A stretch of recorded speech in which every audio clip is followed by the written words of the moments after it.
নমস্কার বন্ধুরা, আমি মিঠু রানী চলে এসেছি নতুন রেসিপি নিয়ে। দেখো, আজকে ডাঁটা আলু, এখানে একটু মিষ্টি আলু নিয়েছি আর ঝিঙে নিয়েছি।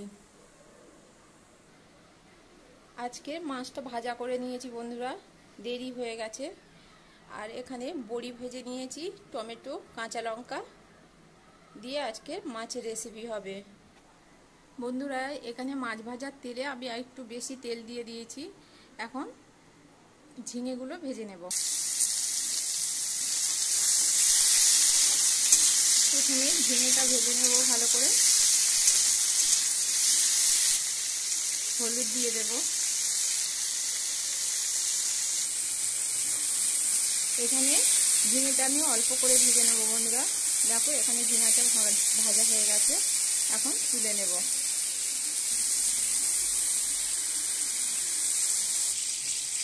তেজপাতা, শুকনো লঙ্কা ফোড়ন দেব, 5 ফোড়ন দেব, কাঁচা লঙ্কা আর টমেটো। এখনই আলু, মিষ্টি আলু আর নর্মাল আলু আর ডাঁটা দিয়ে দেব।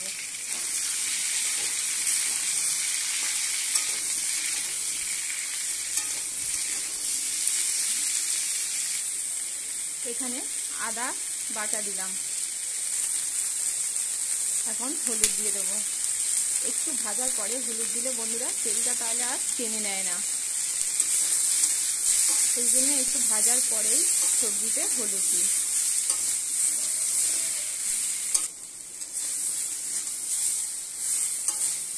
এখানে কষানো হয়ে গেছে ডাঁটা আলু, এখন জল দিয়ে দেব।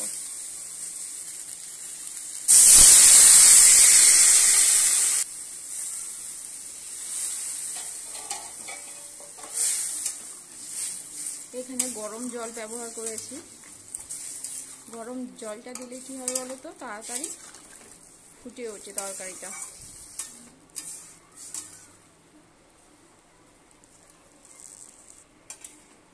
পরিমাণ মতো জল দিয়ে দিয়েছি, এখন ঢাকা দিয়ে দেব। দেখো, এখানে আলুটা সিদ্ধ হয়ে এসছে, এখন বড়িটা দিয়ে দেব। বন্ধুরা, এখানে আমি আগে থেকে মাছটা ভেজে রেখেছি, এখন মাছ দিয়ে দেব। মাছটা আগে দিয়ে দেব, মাছে মাথা একটু সিদ্ধ হবে। আর এটা জ্যান্ত মাছ বন্ধুরা, জ্যান্ত মাছ দিয়ে ডাঁটা আলু এইভাবে ঝোল করলে দারুণ খেতে লাগবে।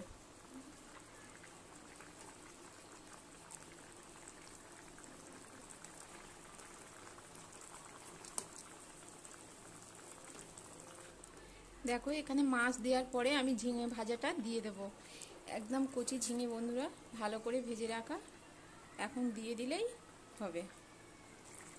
দেখো, এখানে আমার মাছও দিয়ে দিয়েছি, হয়ে এসছে। এখন জিরে গুঁড়ো দিয়ে দেব। বন্ধুরা, এইভাবে একবার ঝিঙে ডাঁটা দিয়ে মাছের রেসিপি করে খাবে, দারুণ খেতে লাগবে। বড়িও তার সঙ্গে দেবে। আর একদম পাতলা ঝোল করব, তাহলে খেতে ভালো লাগবে।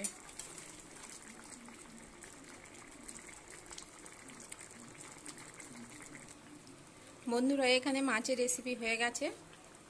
দেখো কত সুন্দর হয়েছে, খেতেও দারুণ লাগবে।